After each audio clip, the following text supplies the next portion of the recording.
guys, I haven't vlogged, I haven't Q&A'd, I haven't done any of the stuff I was supposed to do. I've had a very busy time, and Josh is still like working from home at the moment until next week, and when he is working from home I have no routine in my life, and I don't know why.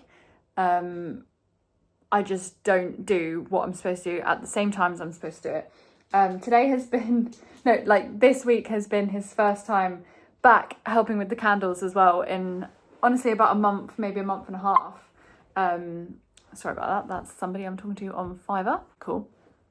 Yeah, it's been me trying to struggle through for like the last month and a half without any help really, which has been quite difficult. It's not been actually really very busy, it's actually been concerningly quiet since I switched the website over, but I've now got a new girl working for me online who has kind of identified maybe a few problems from when we switched the website over, because it's been so slow, it's been so concerning. It's always like that this time of year, but it's like really like that. Amazon, totally fine, still doing the same as normal, which I don't get, because surely it can't be that everybody shops on Amazon and nobody shops anywhere else during the summer, because I would have thought there'd be some sort of correlation in the time of year between the two, which is what has concerned me so much about my website. Is if Amazon's working, surely like that would be working at some point, but now we've identified these problems, I'm wondering if that's part of it. And basically I think stuff hasn't been showing up, which is kind of annoying, especially as I already paid like 2 other people to do that and it didn't do anything, and obviously it hasn't worked because this girl's just gone on and been like, yeah, like nothing's working. I've paid 2 people to fix that already, but I'm not good enough at that part to see that it's fixed. Anyway, the Amazon ads guy, I think he's getting the sack, because my ads have never performed so badly in my whole life on Amazon. So I hired someone to do the Amazon ads and kind of told him like my target ROAs, which are pretty high because my achievements are pretty high. He is achieving like a 10th of the ROA that I have been achieving. And I keep messaging him like, what's going on? Like, when are you expecting to see this grow? Because this is like not cool. And he's like, yeah, there's good days and there's bad days. I'm like, yeah, but your good days are like absolutely unacceptable days for me. Like, they're bad days. Like, how can that be considered good?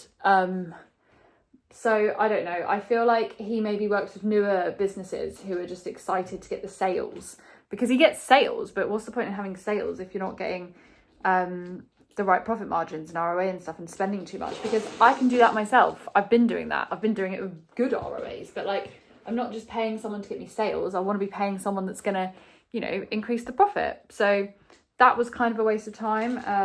Paid him 200 quid.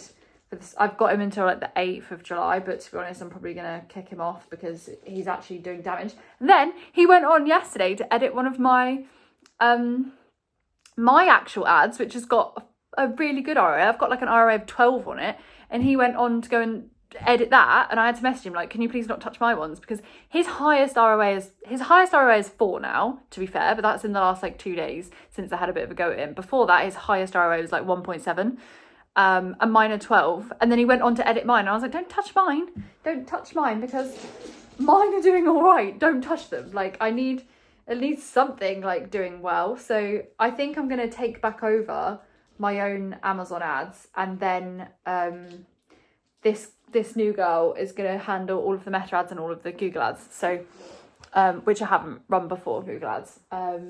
So it's such a mission at the moment, and it's so depressing because of the little amount of orders coming in. Like, it's like, I don't want to say it's scary because it happens every year, but it's just scary this year because I've got so many projects going on. Like, I've got obviously all the money I'm saving to build the workshop. I've got the new boxes, which are still being designed. I've got all of like the Christmas stuff going on. Like, there's so much stuff that this time of year I am paying for, and it's the quietest time of year. So paying for big projects, like, it's going to cost me like close to 10,000 to sort out all the new boxes. Now, I don't have £10,000 sitting around. Don't know about you, but I don't have £10,000 sitting around. And I do, but it's for the workshop. I don't have 10,000 aside for boxes, and that is expensive, and I'm trying to preserve all the money, and then looking at the website just going like this, which it does because it's summer holidays and things like that now, but it's just, it never gets easier looking at that, the summer sales, and when you're spending so much money, it's just so scary. And I feel like I'm out of routine. I feel like there is just, I'm under so much pressure at the moment. I'm very, very stressed, and yeah, I'm having a little wobble like every now and then at the moment, but I'm not really talking about it because I don't want to talk about it out loud to like family or anyone, because I don't want anyone to see that I'm worrying about stuff, because if I'm worrying about stuff, then something's wrong, because everyone always worries for me, like, oh, should you be doing that, should you be doing this? And I'm like, yeah, trust me, like I know what I'm doing, and I do know what I'm doing, but obviously sometimes you are like, shit, is that the right thing? Like, is this the right, should I be doing this? Should I be holding back on this? Like, you know, you do doubt that in yourself. But I kind of just feel like nothing good has ever come from this business without it being scary to do. And, you know, if I don't push through the times when it's scary, then I'm not going to grow. But there's a point where I'm at the moment where I'm like, right, am I pushing now at a point that's going to actually break the business because I won't have enough money to just like tick it over? That's kind of where I'm at the moment. And if I invest in this ad stuff with the Google ads and the Meta ads, which is what I'm kind of like about to do, if I do that, is it a stupid time of year to do that? And is it going to just spend loads of money? I'm not going to be making any money back. I'm going to be paying the girl quite a lot of money to do it and pay for the actual ads. And it's like, is that a bad decision? Do I just sit on it, go through another autumn exactly how I am? I don't want to do that. I want the new boxes and I want all the cool stuff for this autumn, because then it's the time of year when the most people see me, and I want the stuff to be like how it's going to look. So the boxes are kind of like a non-negotiable for me, but then it's like, I need the money to pay for those. Do I hold back on everything else, or do I put it on credit card, or I don't know what to do, because obviously I earn a lot of money throughout that season. I know I'll be able to pay it off, but I'm supposed to be paying for an extension next spring, and I'm solely paying for the extension on our house, and I need to be saving for that. But it's like, there comes a point where I'm like, I have to prioritize the business, because the business is what keeps us going year after year after year. If I prioritize the extension or prioritize something else and then run the business finances down, like all the money that I built up in there, then I haven't got any money to tick it over. And I'm very like conscious of what's happening at the moment, and it's making me stressed a lot of the time. And I'm just like trying to outsource things to save in the long run and to, you know, make things better in the long run, because these professionals are obviously better at this stuff than me, except the Amazon ad guy. I need to start doing Amazon ads on the side, because my ROAs are, my lowest ROA is 6. My highest one is something like 30 across, like, I've got like 15 ad sets, so, or like 15 campaigns. So guys, I need to be doing Amazon ads on the side. If I had a spare moment, I would. I barely have time to do my own. But I'm making time for it now once this guy's gone, because I can't be dealing with that. I'm not paying someone £200 a month to actually make me the worst profit. I've not had profit from his ads. That's the problem. Because they're doing so badly. Like, I just feel like I'm bleeding money right now. And I'm telling you this for 9 minutes. I've been telling you that I'm bleeding money. But I am. I'm bleeding money. I'm bleeding out. I need a transfusion. So if anyone has spare 10k sitting around, how cute is this photo frame I picked up in M&S? I got one a little while ago from, ignore that guy on Fiverr messaging me, from M&S as well, which was this one, which, how cute is that? So that's me and Josh on our wedding days. My dress had like flowers all down the back. That picture, I know it seems weird to post a picture of us from the back, but that's my sister doing my dress, and I just thought it was such a cute picture. So that frame, and then I was like, they're so like, because the next house is gonna be very like country cottage, and I just thought, how cute does that frame look together with this? I want to get some more wedding photos up, because we only have that and this one up here, which we've got a wedding photo in the middle, and then everybody that came to the wedding day signed around the edge. So that was a really cute idea, but I want to get more photos up because that's all we have in our whole house. There's no other photos here. I just told my SEO guy that did all the SEO on my website that stuff has been fixed, and now he's like, can I video call you now? So I don't know what's happened. I don't know if I'm in trouble for having someone else fix it because he didn't do it right. Oh God, I'm going to be sat on the floor in this. He probably thinks I'm in an office. Hi. Hi, sorry, my camera is so bad on this laptop. That's fine. How are you? I'm good, how are you? I'm doing great. Thank you very much for joining the call. Okay, that was actually really helpful. This guy's quite good, actually. This is not the Amazon ad guy. This is the website SEO guy. But I now need to just sort out the washing because he phoned me while I was in the middle of hanging up the washing. Guys, it's been a week and Josh is moaning at me for not filming. It's not been a week, it's been a week. And I cut my face yesterday. I look how I feel. It's just been a very stressful time. I'm just struggling a lot at the moment with emotionally coping with running a business, I guess. There's always ups and downs, as I was saying a couple of days ago when I spoke. It's just difficult sometimes trying to work things out, manage like projects, money, finance stuff, like juggling it all. It's just a bit much sometimes, and I was really struggling like the past week, but I do actually feel a bit better today. We had like an hour conversation last night, just like working out like the plans for the rest of the year and like next year as well, which makes me feel a lot better about everything now that I've like talked it through, because I think like I said the other day, I am right about what I'm doing. It's just even I get a bit nervous about that sometimes. But I kind of have a plan in place now. I need to buy like a booklet or something. I'm such a planner. I'm such like a list person. And I think I need to get everything like written down that I want to do for the rest of the year, and kind of like some guidelines for that kind of stuff so I can follow it. Josh goes back to work next week, which would be a lot easier because while he's been working from home, it's been really difficult. I've been so out of routine.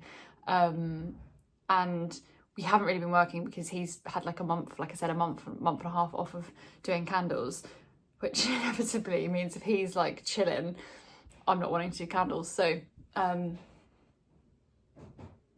here he is. Are your ears burning? The myth, the man. No, was it? Yeah, the legend. The myth, the man, the legend, isn't it? No, I don't think so. Myth, the legend. The man, the myth, the legend that's taken a month off and left me to drown in my emotional sorrow. What do you mean? I've helped you out. Yeah, this week. Most weeks. At the moment, we are kind of up to date with Amazon stock, but we're just ticking them over. And I'm just taking along my own orders, working through a lot of like computer stuff, SEO stuff, all of the new website, kind of getting used to all of that. I've been trying to trigger review requests to all of the old people, because basically, even if people left me reviews on the old website, when I moved to Shopify, we've installed this thing called Judge Me, which basically runs all the reviews, but they don't class the reviews from my old website as like verified, because they're basically saying I could have imported them from anywhere. I haven't, they're real, but it won't class them as verified, which means I'm not showing on Google at the moment properly until I've got 50 new reviews on the new website. So I've been trying to trigger requests to people that ordered before from me in the past, but it's just like trying to get those people to actually do a review. But I have obviously put a new incentive thing on now, so people can get a coupon for money off for every review they leave. So if they leave like 5 reviews, they get £5 off the next order. So I'm hoping that spurs people on to go and leave some reviews. That will help that issue out. Then I'm kind of like back and forth with my new Google ad girl, and she's doing the Google ads and the Meta ads. So that's going to be hopefully helping out soon. We haven't actually started running any yet or doing anything because We're actually currently trying to tidy up my mess of the past 4 years, which is what happens when you try and run your own Google ads 4 years ago when you first start the business, and then forget that you've ever run a Google ads, start a new Google ad account, and then forget basically that one, make another one. So I've got 3 Google ad accounts for some reason, because they're from 2 different email addresses and then from 2 different websites, because the Squarespace one is different to the new Shopify one. And basically she's just spent the last 2 days fixing my mess, which is an expensive mess to have. And then we're going to start running the ads. So the Meta ads are already running because my girl before was doing that. So I was saying to someone the other day, like, people are like, do you class yourself as a small business or a medium business or a big business? Like, what do you, and like, it's like, I don't know, because I class myself as a small business because it's just me, but then it's not just me because I've got people doing all sorts of stuff now. Like, I've had someone doing my Meta ads since like February. I've had my mum working for me 1 day a week since. Josh works every moment he's here normally, apart from the past month and a half. And now I've got someone doing my SEO stuff, although he's probably not going to be permanent, but I literally did spend like so long to him on FaceTime yesterday, on Skype, and then I was on another call to him last night after I told you guys that he was phoning me because I couldn't work something else out. So then he was on the phone call to me again. He's very, very helpful, actually, very, very, very kind man.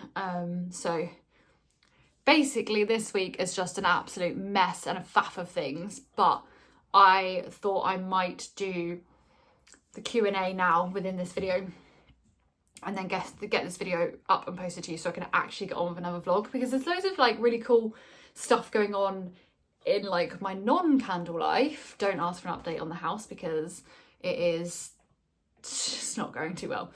But there's lots of exciting other things that I would love to be like involving you guys in and showing you guys. So I just want to get this, I just wanted to get all of this off my chest and have like a chat about what's going on. But I will answer your Q&A questions. I know a lot of them are about social media. Actually, I'll just answer that one now because a lot of people have been asking if social media, let me look at the exact wording of your questions, but a lot of people have been asking, I think basically how I got going with the social media, and I think you're asking like whether it made much difference to sales and kind of how I drove sales like through when I had not very much social media presence. So when I started out, I never saw Instagram as a sales thing, right? I treated Instagram as like a verification of who I was. So I was at the time probably selling on just Etsy, and then my website and my Instagram for me was just something so that people could go from those places to see what I was up to and basically verify that I was real and that I was legit and doing what I was doing. So I never treated Instagram at the start as something that was trying to get me sales. It was more like building a reputation of who I was. It took a long time. Like, I'm 4 years in and I've got, I don't know what I've got, 6,000 followers. So it's not like a huge amount of followers, but my followers are very, very engaged. And I think engagement is so much more important than actual figures. I know lots of other candle brands and people that have bought followers, and you can just tell because there's no engagement on the post. But if I make a post, I get a lot of DMs about the post, I get a lot of people voting on stuff, I get a lot of comments, usually a lot of likes, a lot of saves. There's like 200 plus saves on most of my posts at the moment, which is crazy. So that is way more important than any of the other stuff, because it means people are actually seeing and engaging with your content, which means they're interested, which means they're more likely to buy. What I would recommend for growing your social media in terms of sales is to try, and even I have to remind myself of this sometimes, is to try not come across like too selly, because people aren't following Instagram accounts to be sold to. They're following Instagram accounts to have stuff on their feed that's either aesthetic or interesting or inspiring, or, you know, to make them feel a certain way. And selling them stuff constantly is not going to work. Posting about sales all the time is not going to work. Like, oh, discount here, discount there, discount there. Like, if you're constantly doing sales and constantly doing discounts, no one's going to buy from you because they're just waiting for the next discount.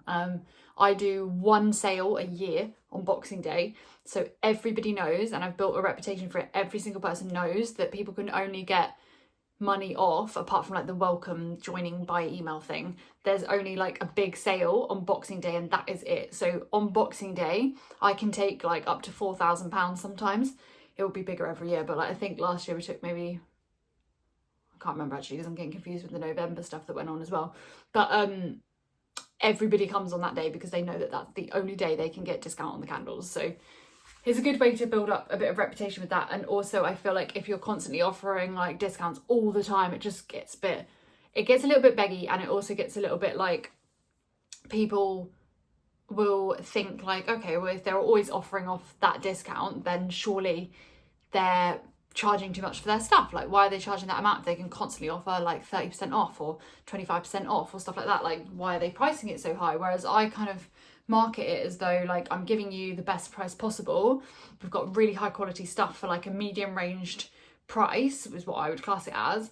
And so I can't afford to just be doing sales all the time. So when I do a massive sale on Boxing Day, everybody's obviously desperate to buy and everything goes out of stock. And I use that to clear out all of my Christmas stock as well, if I've got any left over. So let me just look at your other question. Did you use Facebook and Instagram initially? Running ads looks like it would push up costs. I've only been running Meta ads since February. So I was nearly 4 years in when I started running Meta ads. And to be honest, they have been...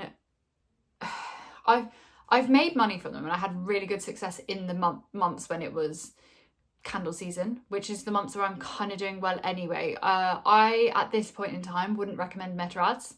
I would say invest your money into stock or something else, or even like paying for potentially influencer marketing. I don't really like influencer marketing, and I think I've said in another video like I wouldn't recommend using it, but I would recommend it over Meta ads at the start, because I feel like the Meta ads are not going to be executed properly until you potentially have someone running your Meta ads, or you are more into your business. I don't want to sound mean, but like you're going to need your photography absolutely insane. You're going to need your marketing skills like insane. You're going to need to be able to offer like a welcome discount. You're going to need to offer like, it's going to have to be like so perfect to compete with all of the other people that are running candle ads or whatever you're doing, whatever business your business is. And I think I would definitely do a Facebook and an Instagram, but I wouldn't touch Meta ads until at least a year or two into your business, because then you know what direction you're going in. I wouldn't invest any money in any marketing at all until you have been going at least a year or 2 years, because then you know the vision you're going with. I think everything before that is just a waste of money. And even when you do it 1 to 2 years in, you need to be in a position where you're basically going to be able to throw money away. I would say I've probably, from February to now, I don't know, gosh, maybe invested like 2,000 or 3,000 into Meta ads, and I've probably just about broken even. So, and that is with somebody running them who works for a huge company in London. So, if it was going to work, I think it would have worked. And it is working, like, and don't get me wrong, I'm still going to carry on doing it, but it is just like, it's something that I would not recommend to somebody that hasn't got a lot of cash flow. I would invest that into other things at the time. Somebody else asked that, I'm sure, as well. How did you start off advertising to get your first sale? So I did a lot of markets at the start, and I also did a lot of like giveaways with other accounts who had maybe a little bit more following than I did. That kind of helped me build my audience up a little bit. I also would have like friends and family share things. To be honest, for the first like year, it was very small scale, and I used Etsy, and I don't think I used Etsy ads until like maybe a year into using Etsy, but Etsy ads are rubbish now. So like, I'm not saying I recommend that, but that's what I did at the time. Because Etsy reaches an audience that you wouldn't normally reach. So I would have like hands down told everybody. In fact, there's a video somewhere on my feed of me telling everybody to join Etsy, and I would probably recommend joining Etsy, but I don't think it's groundbreaking anymore. There's too many like Chinese and Shein and Temu and all that rubbish. There's too many like of those products on there because they're not screening things properly. So I think it's so oversaturated. And I think in the candle market at the moment, in my honest opinion, it is so oversaturated and so competitive that you have to have something like so different and so out of this world to make it. And if you're coming in with products that are already existing or products that look the same as products that are already out there. And this isn't a dig at anyone that's copied mine, because yeah, that stuff still is ongoing, but this is in general, it has to be so different to stand out and actually get any attention these days.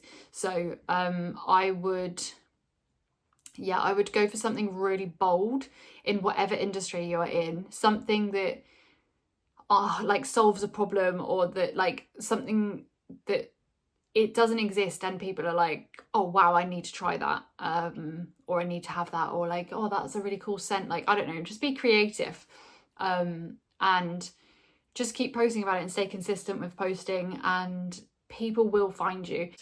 Chill out, have fun with it. People are going to know if you're just pushing that stuff. I think it's something crazy like 70-80% of businesses quit within the first year, and it's real. It's really, really hard, and people don't want you poaching their followers or other stuff. So I would just like post reels, post posts, and just be real about your journey and what's going on, and eventually people will come along. Like, it doesn't matter, you don't need some like big massive following straight away. Like I didn't, and I'm now running a 6-figure business. It's not a big deal. It comes with time, and I just wouldn't put too much pressure on social media. Like, social media is probably accounts for a very, very small amount of my sales. Most of my sales come from organic SEO traffic, or Etsy, or they've met me at a market and then bought from me, or they're repeat buyers from one of those things already. So I wouldn't worry too much about Instagram. It's not a big factor in running a business. It's more, like I say, like a social credibility of who you are. I'd love to know how you've refined your testing process over the years. Do you have a system that you follow, or does it change depending on the year? So in terms of the idea, sorry, not the year. Testing as in scents, I have kind of a formula that seems to work for most scents. When I'm making my own custom blends, is that what you're asking? Yeah, when I'm making my own custom blends, it's very different. I will test a lot more thoroughly because I am the one creating the oil, so I need to know that it's stable and all this. Obviously it gets sent off for all that stuff, but I will put a lot more testing into custom blends. But I will say, maybe it's a me thing. I don't mean this in a cocky way or anything weird like that, but I find it quite easy. It comes very naturally to me to know what smells good together and what's going to go with what, and what wicks and what wax, and you know, all of that stuff. I find it very easy. So I think I've said in a video before, I've never really struggled. I know a lot of people struggle with finding all these things that work well together, and I don't know if I've just been so lucky, because it may be that, but I've not really had a problem with things. Obviously I've bought the odd oil and I try using it and it doesn't smell and it has no scent throw, so I just don't use that oil. I don't like continue to test because I've got maybe like 20 other oils with the same wax and the same wick all working, so I just put it down to that oil not being strong enough. I wouldn't like do what I know some of you guys do, which is test with the wick and test with the wax and mix it around until you can make that oil work. I just wouldn't do that oil. That's kind of what I do, which is probably not what you want to hear, but I just think if I'm having problems making it smell in that, then it's not the oil for me. I'd rather keep my routine the same with everything else and then just have oils slot in with me, which is why I have so many oil samples all of the time to find the perfect one. And in terms of having a system depending on the idea, so with like design work and the actual creation of a product, that is usually the same. So when I'm creating a new product, I will think of the idea, or the idea will come to me. I will see something, I will be inspired by something, and then I'm very quick to action. I'm very like, right, this needs to be out, and it needs to be out like yesterday. Like, I need to get this out in the world. So I will immediately do like a mood board, contact my designer, have her know that I'm about to send some stuff over. I will do a mood board, draw it out if it's something like that we haven't done before, to show her kind of like what I need. Then I send stuff off to my designer. She takes a while to come back, and then she comes back. I then contact the box printers. I have them go over all of the stuff. Am I adding gold foil? What texture am I doing? What GSM am I doing? And sort all that out, order that, and then I am in like test mode. So then I'm trying to find the scent. It's not usually that I have found a scent that I like and then build the product around it. It's normally that I see the vision of the box and the label and the name and the feel of it, and then I go searching for the perfect scent to match that. That's normally what I do. However, there are some where I order loads of samples and I smell samples looking for something else, and I find some that I like. I've got a few now that are launching in the autumn that I like so much but it's not right for what I was looking for then, and I put them aside, and then if I ever get an idea I can think about those. And it's worked really well for two of the ones that I tried to get for, I don't know what candle they were for, but I found two that I really liked, and they are coming in candles in the autumn and they are just perfect for it. Sometimes you just smell an oil and you just know that it is just so perfect for like a certain idea that was in the back of your head. So that's kind of how it goes. And then yeah, I test all the oil samples and then hope to God that it fits with my wax and my wick and stuff, and normally it does. So it's not, I don't find it that complicated. I think a lot of people online will try and tell you that it's a lot more complicated than it is. I don't think a lot of it needs to be done as insanely as some of them seem to do it. Hats off. When you started your business, did you put it on the house insurance? Yeah, I'm very early on in this. My husband is saying having kittens, saying the house insurance will need to be changed. Appreciate your advice. Yeah. So, gonna be honest with you. No, I didn't do that. Yes, you should. You should do that. No, I didn't. I didn't do that. I don't know how much more I can say. I still don't actually do that. But we are doing that in the next house. It's because we were about to change the insurance this year. I kind of waited because I wasn't VAT registered. I'm actually a sole trader, and I've been a sole trader for like a year or so before I was doing the candles anyway. So it didn't matter to me then, and I kind of naively moved across to doing the candles and didn't really think much of it because I was already, it all was processed the same way. And then when I became VAT registered, and we're kind of with the idea that it might have to become a limited company in the next few years, I realised that we needed to put it on the house insurance. But to be honest, just because we're about to move, I haven't put it on, and I'm waiting until we move. And maybe very stupid, but that's what I've done. I'm just praying for no mistakes. So yeah, I think your husband's right, and I think you should do it. I've just tried to get away with it for the last few months until we move. And to be honest, didn't really know that it was a thing at the start. This is our first home. We weren't in this house for the first 2 years of the business. We were living with my mum. It wasn't on her house insurance either. Yeah, I don't think you have to, but I definitely would, in case something happens. Now, somebody's left a question on another video, but I'm not sure if they will see this video. But they are asking about temperatures and how you know what temperatures to heat the wax for. So things like what temperature to heat wax for in line with the site you purchased your wax. Pouring the wax, is it a good idea to heat pouring pitchers first or no need? No, don't heat your pouring pitcher, it's fine. As long as you're not in like a garage or somewhere really, really cold, it should be fine.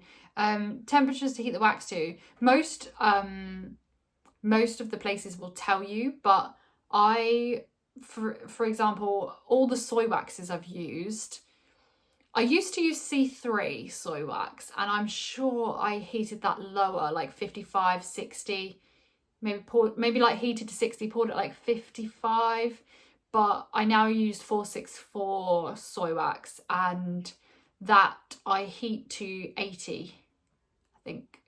Heat to 80, then add the oil in, and I probably pour like high ends of 60 or maybe 70 because it cools quite quick. You just kind of have to experiment with that. You just pour like in loads of different temperatures, and you're going to see which ones have smooth tops and which ones go all bubbly and weird. How to manage temperatures if blending two different waxes together. I'm looking at blended wax for mine. So I have no idea. I've not blended two waxes. You will just have to test it. If you're blending two different things, as in like soy and coconut or something, you're just gonna have to test it. If they both have similar temperatures, I would have thought you're going to be all right. If you're doing like two crazy different ones, like I think paraffin has to be really, really hot, I'm sure. So if you're doing like a paraffin and a soy, I don't know. I would, if I was going to be doing that, I'm not, but if I was going to be doing that, I would be tempted to heat both of them separately and then pour them in together and then just quickly add the oil, but that might be really dumb. I don't know. How to ensure accurate temperature readings and whether a stick thermometer or infrared is better. I used to use a stick thermometer, then I used to an infrared, and now I use nothing because I think that it is something that is so, I don't know, I feel like people are so regimented and it's not even like something that's like, I'm going to sound like the world's worst candle maker, but I feel like people think too much about all this really complicated stuff about it, and it's not usually that big of a deal. Once you like get used to doing it, it kind of just, it becomes really easy to like pick up whether that's okay. Like sometimes I can look at the wax, I know it sounds mental, I can look at the wax and I can know if it's too hot or too cold by the colour, by if you can start to smell, like there's so many different things.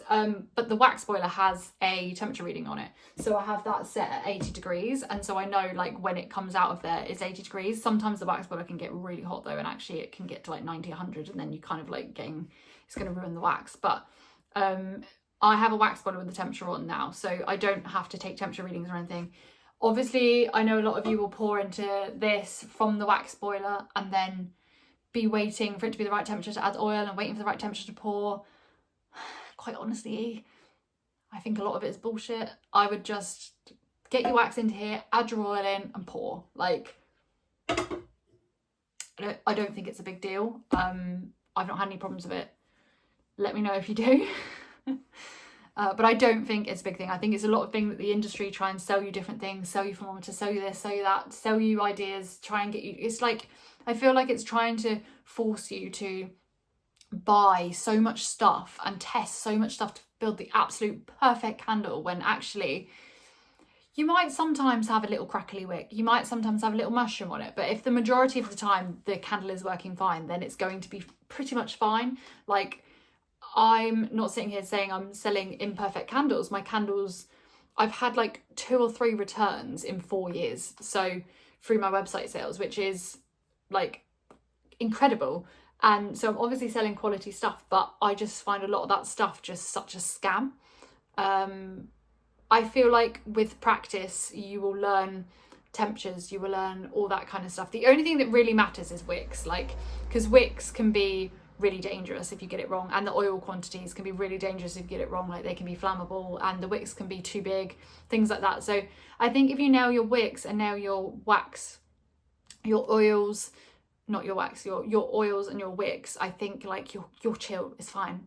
I think chill out, have a bit of fun with it, make something that burns well, make something that's safe, and make something that people are going to want to buy, that smells good and the scent travels, and you're kind of good. Like, I think you're going to get the odd bubble on top, you're going to get the odd one that doesn't seal to the side of the jar, you're going to get all this sort of stuff. But I think it's just sometimes part of like problems that you kind of solve as you go along. Like, you just get going, get off the ground, get selling, get started, and then you kind of learn what people like and what people don't. I remember one of you guys asking me right at the start of when I started YouTube about a year ago, if like how I get rid of the odd like little like swirl that you sometimes get on the top of the candles in the wax, like, and what my customers think. Like, and I was like, I just send it out. Like, it's not, people don't care if there's a tiny little like bubble pop or something on the top of your wax. They don't. They care about whether it smells, whether it's got a massive wick that's going to burn the house down, and whether it looks good. That's what they care about. Obviously, it's your duty to make sure it is safe, to make sure it is, you have insurance, to make sure all of this stuff, but it is not your duty to, well, I mean, you can if you want, and I do heat gun all of the things if I need to smooth them out a little bit, if they've come out a little bit too swirly, but it is not like manageable, especially if you get on a big scale, to have absolute control of every single part of everything. So sorry if that makes me sound really dumb, but that is why. I'm just going to go onto Instagram and see what that person asked. They were asking if I have any new stockists lined up for when I move, which no, not necessarily, but I do have a lot of stockists that I want to contact once I've got the new boxes. I haven't contacted stockists for maybe like 2 years. Any new ones, they obviously come to me and I take on new stockists often, but I don't contact any myself at the moment because I didn't want to contact any until I had the candle exactly where I wanted it to be and the business exactly where I wanted it to be. And this autumn, once I've switched the boxes over, it should be at that stage, and then I will potentially start, probably not in the autumn because I'll be too busy, probably in the new year, I will start reaching out to some new stockists again, which I do have like my eye on a few, but I usually like mass scale contact them because it's very rare you will hear back from individual ones, especially maybe because I'm going for a bit bigger ones now, because I don't do really small like orders, so people sometimes in smaller shops struggle with that. So yeah, won't be doing that. I think that's all the questions, so thank you very much for asking, and I really hope that has helped. Oh, I just saw another one from making your very first candle handed. Oh no, I saw that one, it's fine. Yeah, so I will end this video here and I'm gonna actually make an interesting vlog. There's not me moaning or having a little bit of a breakdown about running a business, but it's just like this sometimes. But yeah, I hope the Q&A has helped you guys, and let me know what all of you lot are up to, and hopefully I haven't scared you off starting a business.